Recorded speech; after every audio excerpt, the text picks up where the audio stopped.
Hello दोस्तों, स्वागत है आपका हमारे यूट्यूब चैनल कॉमिक फैन पर। चलिए दोस्तों, शुरू करते हैं महाबली भोकाल की कॉमिक्स महारावण का दूसरा भाग। अब समय था सोचने का। मोहिनी सम्मोहन शक्ति को समाप्त करके हमें उससे छुटकारा दिलाने वाला कौन था? मैं हूं महारावण की धर्म पत्नी कुरूपा। मौसी जी, आप तो महारावण की पत्नी हैं, फिर आपने हमारी सहायता क्यों की? उत्तर में कुरूपा सब कुछ बताती चली गई। साथ ही उसने बताया, विवाह के पश्चात प्रथम रात्रि को महारावण ने मुझे अपनी 20 शक्तियों में से एक शक्ति कपाल फोड़ की स्वामिनी बना दिया था। उसी का प्रयोग करके हमने तुम्हारी रक्षा की। अब मैं तुम्हारी शरण में आ चुकी हूँ। तुम मेरी रक्षा करो ना करो, यह तुम्हारे ऊपर है। कैसी बात कर रही हैं आप?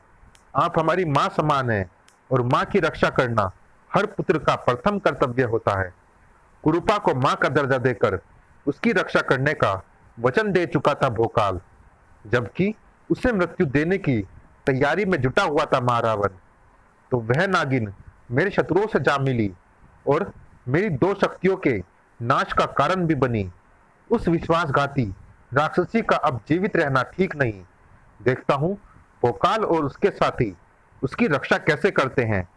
मेरी इस प्रलयंकारी शक्ति विष भुजंगा से कुरूपा अति क्रूर की मौसी है, यह जानने के लिए पड़े मृत्यु जीत।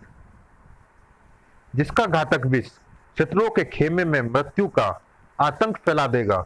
आह, ये क्या हो रहा है? अचानक ये धुआं इतनी अधिक मात्रा में कहां से उड़ता आ रहा है? उफ, इस धुएं के कारण सांस लेना भी दूभर हो रहा है। आह, मेरा सारा शरीर नीला पड़ रहा है। सावधान, ये धुआं कोई साधारण धुआं नहीं है, यह विषैला धुआं है।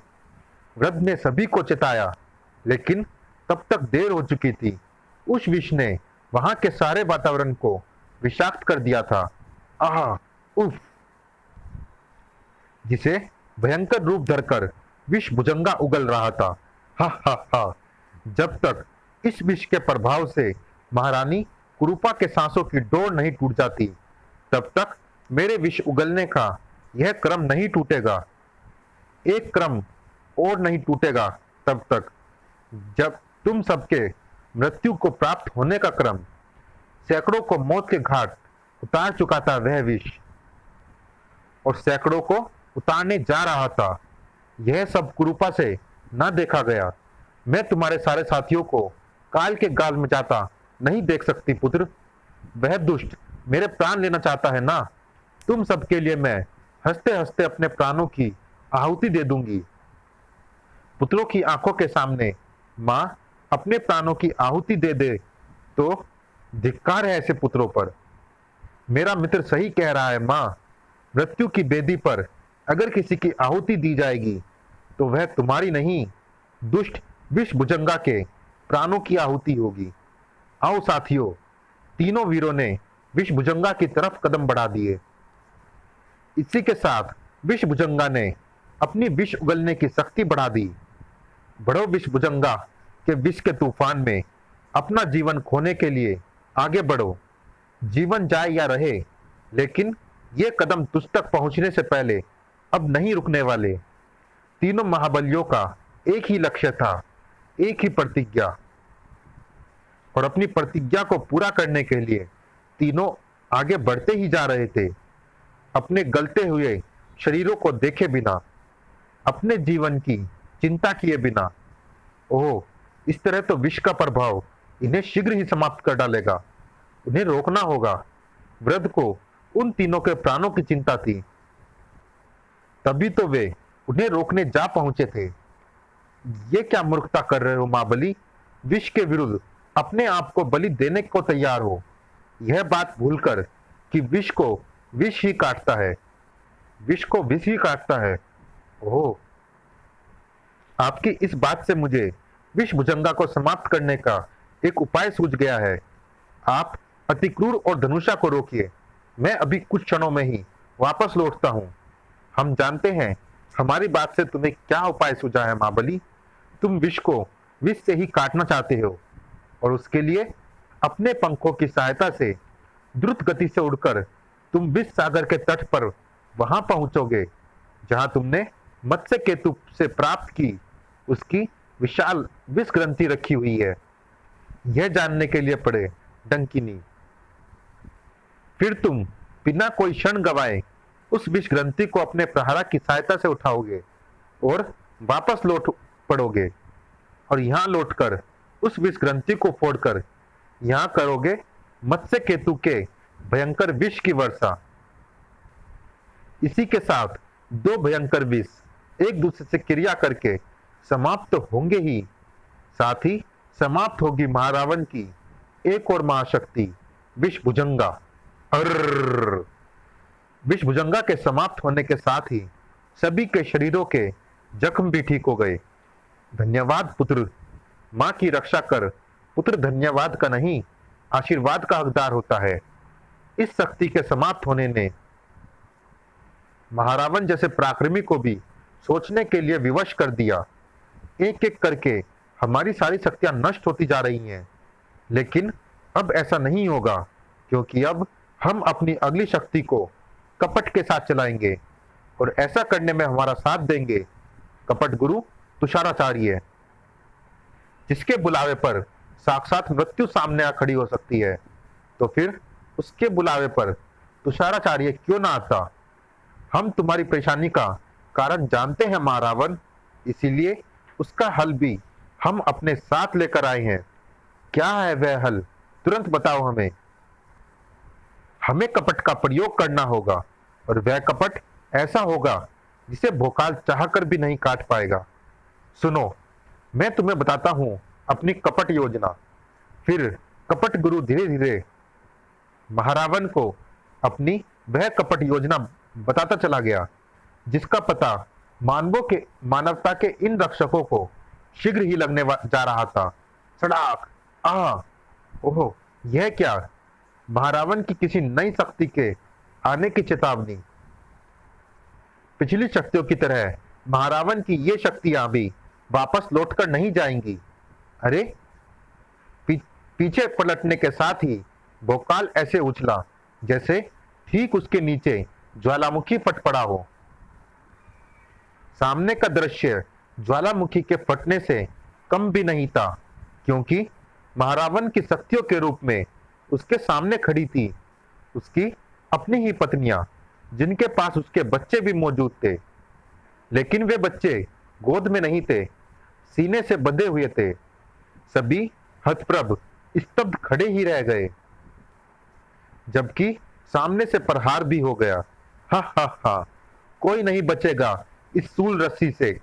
सभी के लहू को बहा दूंगी मैं, और मैं इस हड्डल शक्ति से सभी की हड्डियों का सुरमा बना दूंगी। सड़ाक, ताड़, धाड़! भोकाल की गर्जना ने मानो सारे वातावरण को थर्रा दिया। सलोनी, रूपसी, ये क्या कर रही हो तुम? होश में आओ। होश में तो अब ये कभी नहीं आने वाली भोकाल, क्योंकि इन दोनों के मस्तिष्कों को मैंने इन दो मूर्तियों में बंदी बनाकर रखा है। अब ये अपने वर्तमान रूप में तभी वापस लौट सकती है जब इन मूर्तियों को इनके शरीरों से टकरा दिया जाए, परंतु ऐसा कभी नहीं होगा, क्योंकि मेरे हाथों से इन मूर्तियों को स्वयं मृत्यु भी प्राप्त नहीं कर सकती। वहां कपट गुरु, वहां कपट की ऐसी उत्कृष्ट चाल हमने आज तक नहीं देखी। तुम्हारा कहना एकदम उचित है कि कोई कितना भी महाबली सही, मगर अपने ही रक्त को वह नहीं बहा सकता। भोकाल भी ऐसा नहीं कर पाएगा। वह अपनी पत्नियों और बच्चों पर कभी प्रहार नहीं कर सकता, जबकि उसकी सब पत्नियां हमारी दो प्रलयंकारी शक्तियों से वहां कोहराम मचा देगी। तुम इस कोहराम को यहीं से देखो महारावण, मैं तो इसका एकदम पास से आनंद लेने के लिए चलता हूं। तुरंत ही वहां से रवाना हुआ गुरु तुषाराचार्य पलक झपकते ही वहां पहुंचा जहां उसकी कपट शक्तियां विनाश का तांडव कर रही थी। हा, बचाओ! रूपसी और सलोनी के कंठ से अभी भी शैतानी ठाके गूंज रहे थे, जबकि भीलों के कंठों से गूंज रही थी चीख पुकार, बचाओ महाबली बचाओ। आह, ये शक्तियां हमें समाप्त कर डालेंगी महाबली, हमें बचाओ इनसे। एक नायक से रक्षा की गुहार थी वह, जिसका प्रभाव तुरंत ही भोकाल पर हुआ। क्रोध से हलक फाड़कर चीख पड़ा वह, रुक जाओ रूपसी सलोनी, मैं अंतिम बार तुम्हें चेतावनी दे रहा हूं, रुक जाओ, अन्यथा मुझे तुम पर प्रहार करने के लिए विवश होना पड़ेगा। हा हा हा, हम तो चाहती हैं कोई हम पर प्रहार करे, ताकि उन प्रहारों से हमारे सीनों से बंधे इन बच्चों का अंत हो जाए और हमें इनसे छुटकारा मिल जाए। करो हम पर वार करो। हा हा हा। ओहो, महारावण ने हर स्थिति पर विचार करके ही नहीं यहाँ भेजा है। अजीब दुविधा में फंस गया था भोकाल, या तो वह वार न करके अपने परिवार को बचा सकता था, या फिर वार करके उन्हें बचा सकता था जिनकी रक्षा का उसने वचन लिया था। आह, बचाओ महाबली, हमें बचाओ। एक तरफ उसका वचन, उसका कर्तव्य दांव पर था, दूसरी तरफ उसका सारा परिवार। हा हा हा। और दोनों में से एक का बलिदान उसे करना ही था। दूसरे ही क्षण भोकाल की गर्जना ने सिद्ध कर दिया कि नायक वे होते हैं जो अपने वचन और कर्तव्य को अपने परिवार से बढ़कर समझते हैं। महाबली वे होते हैं जो मानवता की रक्षा के लिए अपने स्वार्थ और अपने परिवार का बलिदान देने से तनिक भी नहीं हिचकिचाते। अगर मेरा परिवार मानवता के लिए संकट बन गया है तो उसका समाप्त हो जाना ही उचित है। जय मां काली। भोकाल के हाथों में तुरंत ही प्रकट हुई काली की खड़ग, लेकिन वह खड़ग को उछाल पाता उससे पहले ही अति क्रूर ने उसे अपने बाहुपाश में जकड़ लिया। नहीं भोकाल, मैं तुम्हें यह अनर्थ नहीं करने दूंगा। हट जाओ अति क्रूर, समाप्त करने दो इन दोनों को, वरना ये हम सभी को समाप्त कर डालेंगी। परिणाम कुछ भी हो भोकाल, परंतु मैं तुम्हें अपने ही हाथों अपने परिवार का विनाश नहीं करने दूंगा। तुम मुझे नहीं रोक पाओगे अति क्रूर। छूटने के लिए भोकाल ने अपनी पूरी शक्ति लगा दी, लेकिन कहां छूट पाता वह ब्रह्मांड के सबसे शक्तिशाली पुरुष की पकड़ से, जबकि इधर धनुषा भी अति क्रूर का ही साथ दे रहा था। सभी अपना बचाव करे, ध्यान रहे कोई महाबली के परिवार पर वार नहीं करेगा। हा हा हा। सभी पराक्रमी विवश हो चुके हैं। मेरी कपट विद्या की इससे बड़ी विजय और क्या होगी। अपनी जिस कपट चाल पर गर्वान्वित हो रहा था वह कपटी, वह शीघ्र ही समाप्त होने जा रही थी, क्योंकि वह संकट मोचक सारे कपट को समझ चुका था और उसके निवारण की तैयारी कर रहा था। वाह गुरुदेव, इस विनाश को तो साक्षात देखने में बड़ा ही आनंद आ रहा है। महारावण, तुम यहाँ? हाँ कपट गुरु, मैं यहाँ तुमसे ये दोनों मूर्तियां लेने आया हूँ। ये तुम्हारे पास सुरक्षित नहीं, कोई भी इनको तुमसे छीनकर ले जा सकता है। तुम सही कह रहे हो महारावण, ये मूर्तियां सचमुच तुम्हारे पास अधिक सुरक्षित रहेंगी। संभालो इन्हें। अपनी कपट चाल की सफलता के आनंद में विभोर वह कपट गुरु भला क्या जानता था कि उसके जीवन का सबसे बड़ा कपट उसके साथ ही हो चुका था और अब समाप्त होने जा रही थी उसकी कपट चाल। इन दोनों मूर्तियों को अपनी पत्नियों की तरफ उछालो महाबली, सब ठीक हो जाएगा। असमंजस में गिरे भोकाल ने व्रत से मूर्तियां ली और रूपसी व सलोनी की तरफ उछाल फेंकी। दूसरे ही क्षण वे मूर्तियां दोनों के शरीरों में समाती चली गई। कुछ क्षणों के लिए दोनों बुरी तरह चीखी और फिर धीरे धीरे शांत होती चली गई। स्वामी, स्वामी। रूपसी और सलोनी को जकड़ने वाला कपट जाल टूट गया था। इसी के साथ मानो आश्चर्य का दौरा पड़ गया उस जाल के निर्माता पर। मैंने अपनी आंखों से उन दोनों के शरीरों में मूर्तियों को समाते और उन्हें सामान्य होते देखा है, लेकिन वह मूर्तियां तो मैंने महारावण को दी थी उनके हाथ वे कैसे लग गई? महारावण के सिवा इस प्रश्न का उत्तर कोई नहीं दे सकता। जिस प्रश्न ने तुषाराचार्य के मस्तिष्क को भग से उड़ा दिया था, वही प्रश्न भोकाल और उसके साथियों को भी परेशान किए हुए था। रूपसी व सलोनी को सामान्य बनाने वाली वे मूर्तियां आपको कहां से मिली वृद्धवर? यहीं पास ही इस चट्टान के पीछे पड़ी थी। उनकी सूरतें तुम्हारी पत्नियों से मिलती थी, इसलिए मैंने तुम्हें दे दी। प्रत्यक्ष में एकदम सामान्य, संकट मोचन अवश्य ही अंदर अंदर मुस्कुरा रहे थे। हमने आप पर प्रहार करके अक्षम्य अपराध किया है स्वामी। मुझे तुम दोनों से कोई शिकायत नहीं है। मुझे तो इस बात की खुशी है कि इसी तरह सही तुम और बच्चे मुझे मिले तो सही। वैसे भी तुमने जो किया उसमें दोष तुम्हारा नहीं, महारावण की इन शक्तियों का है। इन्हें वापस महारावण की तरफ उछालकर उसे चेता दो कि जिस दाव को वह एकदम सटीक समझ रहा था वह व्यर्थ गया। महारावण की शक्तियों को उसी के विरुद्ध चलवा देने की चालाकी कर दी बजरंगी ने, जिसे महारावण तुरंत ही समझ गया। वो मेरी शक्तियां मेरा ही विनाश करने बढ़ रही है, उन्हें नष्ट करना होगा। अपनी ही दो शक्तियों से बचने के लिए महारावण को अपनी अन्य दो शक्तियों का इस्तेमाल करने के लिए विवश होना पड़ा, और साथ ही विवश होना पड़ा उन्हें नष्ट होता देखने के लिए। कड़ाक भड़ाम, कड़ाक भ्रूम, इस तरह महारावण की चार अमोघ शक्तियों का नाश हो गया। महारावण के क्रोध से कांप उठी महल की दीवारें। हमसे भी कपट करने से बाज ना आए कपट गुरु। अगर वे मूर्तियां भोकाल को ना देते तो हम अपनी चार शक्तियां ना खोते। अपना दोष मुझ पर मढ़ रहे हो महारावण, जबकि वे मूर्तियां तुमने ही उन तक पहुंचाई, क्योंकि मैंने उन्हें तुम्हें सौंपा था। यह कहकर तुम अपने कपट का जादू मुझ पर ना चला सकोगे कपट गुरु। सत्य यह है कि तुमने महारावण के शत्रुओं का साथ दिया है, और जो महारावण के शत्रुओं का साथ देता है, महारावण उसे समर ज्वाला से मृत्यु देता है। राक्षस शिरोमणि होने के नाते हम तुम्हारे आदेश मानते हैं। इसका अर्थ यह नहीं है महारावण कि हम में तुम्हारा सामना करने और तुम्हें मुंह तोड़ उत्तर देने की शक्ति नहीं।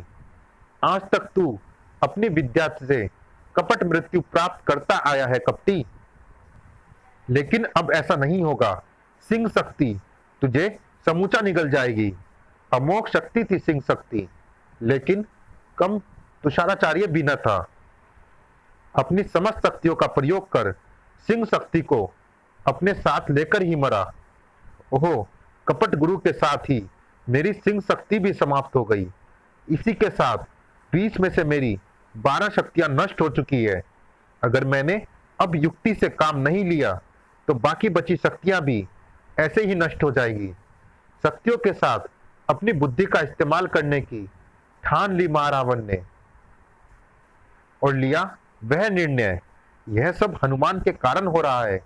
सबसे पहले उसे ही भोकाल से अलग करना होगा, और उसके लिए युद्ध भूमि में हमें स्वयं ही जाना होगा। ओह, तो अब महारावण स्वयं हमसे लड़ने आया है। ठीक कहा भोकाल, लेकिन जब महारावण स्वयं लड़ने आता है तो उसके शत्रुओं का काल भी उसके साथ आता है। तेरे सभी साथियों का भी काल आ गया है, परंतु हम तुम्हें नहीं मारेंगे, क्योंकि हमने तुम्हें पिशाच बनाकर सदा अपना दास बनाकर रखने की ठान ली है। और तुझे पिशाच बनाने का काम करेगी देवी काली का यह कटोरा, जिससे बरसती है पिशाच रक्त शक्ति। कटोरे से निकलकर रक्त तेजी से चहु और बरसने लगा। क्षण भर बाद ही रक्त ने अपना चमत्कार दिखाया। हा हा हा हा हा हा हा हा। जिस पर भी वह गिरा वह बनने लगा पिशाच। ओह, स्वयं को कटोरे से बरसते रक्त की चपेट में आने से बचाओ मित्रों। मैं अभी उस कटोरे को चूर चूर किए देता हूं। धनुषा ने अपनी तुनीर का सबसे विध्वंसक बाण संभाला, लेकिन रक्त कटोरे पर खरोंच भी न डाल पाया वह बाण। ओह, प्रलय मचा देने वाला अति क्रूर का दंताक भी उस कटोरे को टस से मस ना कर पाया। अब भगवान विष्णु का स्मरण कर भोकाल ने संभाल लिया सुदर्शन चक्र। हर पापी शक्ति को काटने की क्षमता रखता है भगवान विष्णु का यह प्रलंकादि सुदर्शन चक्र। सुदर्शन चक्र को रक्त कटोरे की तरफ उछालने के चक्कर में भोकाल एक क्षण के लिए उस रक्त वर्षा से बेखबर हुआ। वही क्षण भोकाल पर भारी पड़ा, क्योंकि उसी क्षण में वह रक्त से नहाता और पिशाच बनता चला गया। ओह, उफ! सभी स्तब्ध खड़े देखते रह गए भोकाल में आते इस परिवर्तन को। जबकि आकाश को हिला देने वाला ठाका लगाया महारावण ने। हा हा हा, भोकाल पिशाच बन गया। अब वह तभी सामान्य हो सकता है जब रक्त कटोरा टूट जाए, और रक्त कटोरे को हम टूटने नहीं देंगे। आह! इसके लिए चाहे हमें सारी शक्तियों की आहुति क्यों न देनी पड़े। सुदर्शन चक्र से रक्त कटोरे को बचाने के लिए महारावण ने बीच में सैकड़ों अवरोध खड़े कर दिए, लेकिन हर अवरोध को गाजर मूली की तरह काटता सुदर्शन चक्र रक्त कटोरे की तरफ बढ़ता जा रहा था। ओह, इधर महारावण सुदर्शन चक्र को रोकने में असफल हो रहा था, और इधर अतिक्रूर व धनुषा विफल हो रहे थे भोकाल को रोकने में। पिशाच बना भोकाल अपने ही साथियों को समाप्त करता जा रहा है, और हम किसी भी तरह उसे नहीं रोक पा रहे हैं। मेरे घातक बाण उसके सामने बेकार हो रहे हैं। मेरे दंताप के प्रहार का भोकाल पर कोई प्रभाव नहीं पड़ रहा है।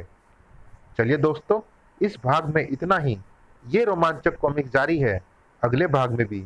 मिलते हैं इसी कॉमिक्स के अगले और अंतिम भाग में। तब तक के लिए धन्यवाद।